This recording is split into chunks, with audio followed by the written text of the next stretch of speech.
সামনে যায় সালাম দেয়, আসসালামু আলাইকুম ইয়া আহলাল বাইত। ঘর থেকে যুবক সালামের উত্তর দিল। হযরতে আলী রাদিয়াল্লাহু তাআলা আনহু এই যুবকরে ডাক দেয়া কয়, যুবক,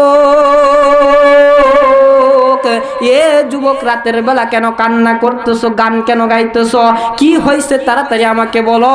এই যুবক ডাক দে বলে, আলী, আমার মা লাগবে, মা ছাড়া আমি বাঁচবো। জোরে জোরে বলেন, বাঁচবো। হযরত আলী এই কথাটা শুনিয়া হযরত ওমর রাদিয়াল্লাহু তাআলা আনহুর বাড়িতে চলে গেলেন। ডাক দিয়ে বলতেছে, ওমর, বাড়ির দরজার সামনে যাইয়া হযরত ওমর রাদিয়াল্লাহু তাআলা আনহুর ঘরের দরজায় একটা টোকা দেওয়ার আগেই দেখতেছে হযরত ওমরের দরজাটা আগের থেকেই খোলা। সুবহানাল্লাহ বলেন। আগের থেকেই দরজা কি? আগের থেকেই দরজা খোলা। আর বাংলাদেশের পাতি নেতা